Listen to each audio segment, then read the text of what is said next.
All right, team, let's go. Welcome to the Beautifully Broken podcast. Friends, it is no secret I've dropped some Easter eggs on some of the recent shows.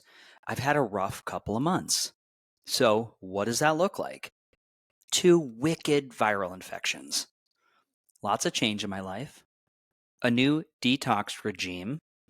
I was experimenting with a new longevity drug called Rapamune. And then this is a big one. The internal voice that says, I'm not enough, got really loud. Now, I could find more reasons, but I think that is sufficient to confirm my bias, why it feels like the wind has been sucked out of my sails. This is part of life. I've said this a lot lately, that life is the great simulation. You can go and grow and learn and journey as far as you want to. There's a never-ending myriad of experiences available to us. How do you want to take the journey? So for me, this recent trough, the tip to trough, the wave, the low wave, led to some really low heart rate variability, or HRV scores, the lowest since 2021, after getting my pandemic gift. And while my sleep, from an objective standpoint, was decent, I felt whipped. I still feel the lingering pains of fatigue, but I am on an uptrend. So believe it or not, I'm on the other side of this, right? I see steady improvement in the time between successive heartbeats. That's improving. I'm getting good deep sleep. And I wanted to offer everybody out there 2 simple life adjustments that not only improved my quality of life, helped me get through the day in glorious fashion when I don't get a objective good night's sleep, but it also gave me some divine insight on where my nervous system tends to ride. So number 1 is 3 nights, went to 4, went to 2 weeks, went to a month. The waking practice of looking at my BioStrap, which is this device to track sleep quality, recovery quality, sleep latency, sleep onset. My BioStrap kept giving me these really low recovery scores. And what it was doing it was doubling down on the subjective storytelling that I was failing, that I was doing bad. As a wellness aficionado, I'm supposed to be able to get a good night's sleep. One thing that shifted this profoundly, and this is my experience, how I felt in the day, was waiting till 2 p.m. Just waiting to look at the watch, the app on my phone. So once I had a true sense of my life force, the quality of energy that I was feeling in my tissues, quality of conversations, regardless of what my 21st century tracker was telling me, that was pivotal. I just made up a new word. I'm going to estimate a 50% improvement in symptoms, and I could feel the stress drain from my body the minute I stopped using the score as a confirmation bias. Because what does the number really tell us on the app, right? If it says, Freddie, out of 0 to 100, you're a 32. What does it really tell me? It doesn't really tell me anything, aside from the fact that if I'm eating late, if I'm consuming too much chocolate for me after 2 p.m., if I'm allowing for excess light from my phone or computer, if I'm watching a really intense episodic show like The Boys, if I'm doing that, I know those behaviors are bad. I know they need to change. So what is the benefit of the little ring or the wrist computer telling you that you suck? There's probably a strong use case for a monthly report versus a day-to-day compulsive behavior of confirming with my watch that it's okay to have a good day because the score says so. And there's actually a term that's floating around the intraweb right now called orthosomnia, which is being used to describe the anxiety or stress that develops from the results of sleep trackers. The term is coined in 2017 and refers to a condition where individuals become overly fixated on achieving, air quote, a perfect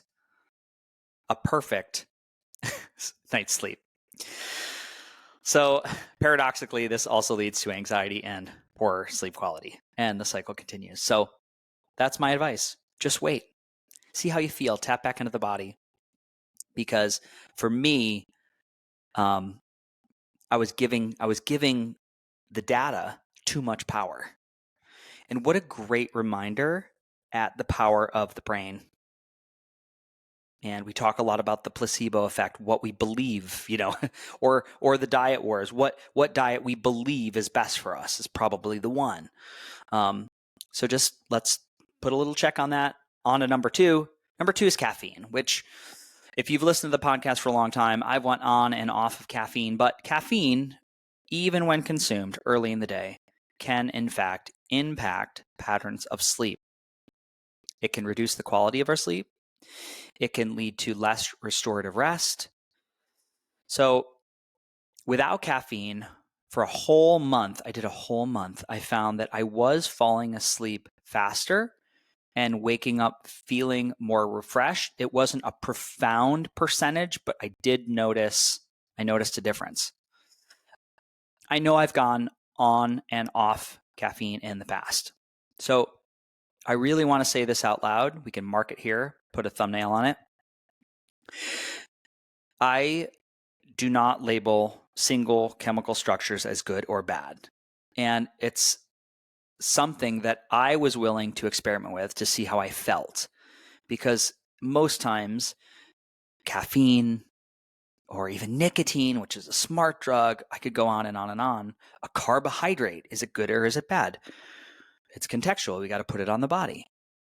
So I want to keep talking about a few more attributes of caffeine. Caffeine stimulates the release of cortisol, our body's primary stress hormone. And over time, this can lead to increased anxiety and stress levels. By cutting back on caffeine, I personally noticed a significant reduction in my overall stress and anxiety, much more even keeled, leading to a calmer, more balanced state of mind. Now, as a type A dopamine addict, I miss that coffee high. I really do. However, I noticed the peaks and valleys were less. So there's a trade-off there. Again, this is my 1 month experiment. We can talk a little bit about adrenal support or adrenal function. So it is true that our adrenal glands play a crucial role in managing stress, and constant caffeine consumption can overwork that organ, leading to what some may call adrenal fatigue. So funny thing about that term, I have an adverse reaction to it because if you search the intraweb, if you search Amazon, you'll see cures for adrenal fatigue. However, somebody I respect in the space, Andy Galpin, has stated that adrenal fatigue is not a scientifically recognized condition. In fact, while people may feel symptoms related to stress and fatigue, the idea that just the adrenal glands fatigue or become unable to produce necessary hormones is not supported by endocrinology research. So I did dig into a lot of this. It is hard to say that is a gland. It is a collection of systems. It could be the HPA axis. There's so much going on there.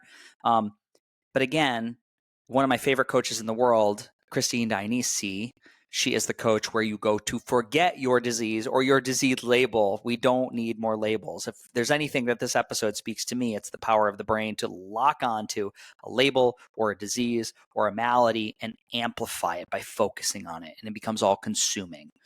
So I do want to say this.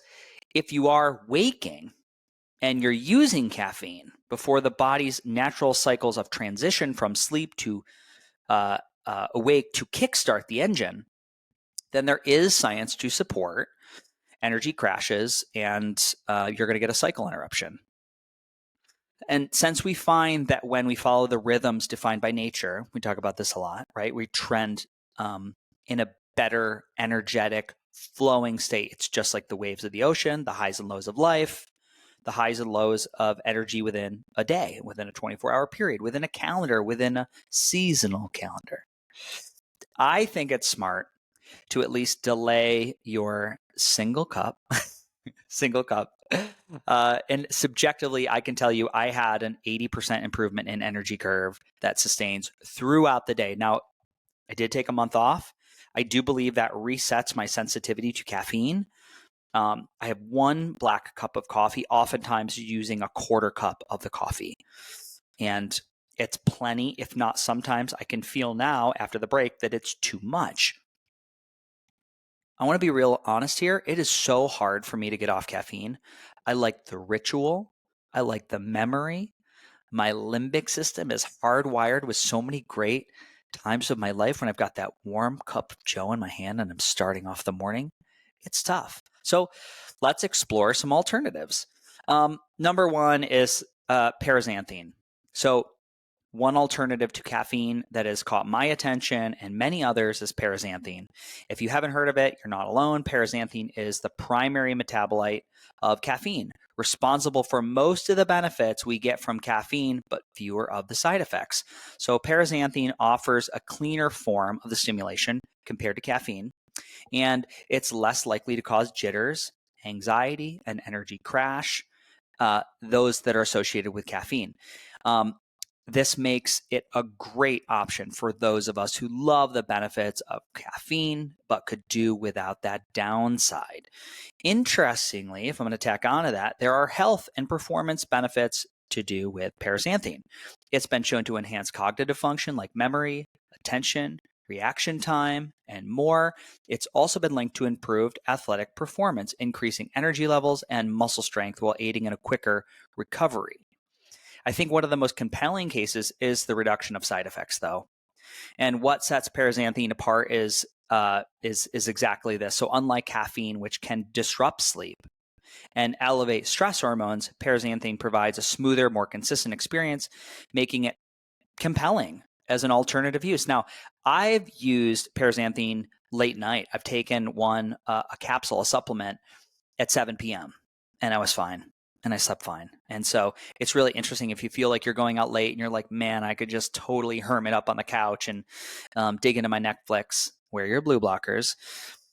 This has been really helpful for me. I'll just pop one of these. So cognitive function. Here's another benefit. In 2021, a study found that paraxanthine significantly improved cognitive functions such as memory, reasoning, and attention. Oftentimes, caffeine will show a reduced rate of attention or attention span. And in this study, participants reported better mental performance, fewer mistakes, making it an exciting option for those of us looking to still have that good feeling of a stimulant, but without the drawbacks. And I want to talk about why I took a break for a full month from caffeine. I wanted to explore a healthier way to maintain my energy and focus without the side effects that come with disrupted sleep was the big one. It was really driven by, I was just struggling. And even though I've not come full circle, I have now adjusted my time for caffeine, my caffeine window. I was allowed a window back into my body's nervous system tone. So I can feel how much I want a cup of coffee in the morning. But what I'm trying to do through breath and red light, maybe a cold plunge, maybe a walk outside, is let that engine start internally. So it's been an eye-opening experiment for me. And I don't have adrenal fatigue. I think discovering paraxanthine as an alternative has been just a bonus of this great 2 months of feeling off, if you will. If you're considering a break from caffeine or you're curious about alternatives, I would have you check it out. Explore the journey. I actually just saw a brand of coffee that's out. I think it's called PX Coffee. That's obviously they've taken out all the negatives of caffeine. It's just got paraxanthine in there. So people are onto it, right? There's definitely a trend. So your body and your mind might thank you for this. I want to say thank you for joining me on this episode of the Beautifully Broken podcast. If you liked it, if you resonated with it, if you feel, yes, Freddie, I feel like I need to do a little examining of my relationship with caffeine as well, I implore you to. There is also, the other thing that I've been doing is the drink that Sean Wells brought on. This is like 3 episodes ago, called Drink Update. You can get it anywhere, but if you go to the website, you can use code Beautifully Broken, and that is a sparkly water drink with paraxanthine. Those more, honestly, for me, more than the supplement, I get a better instant shift of mental clarity. And what I'll say is like the hurt in the morning when your brain just doesn't feel on yet, I'm totally go to baseline with a just one drink update. So that's really worked out well for me. So I want to thank Drink Update and Sean Wells. Ladies and gentlemen, Beautifully Broken Podcast. Love you so much. Namaste.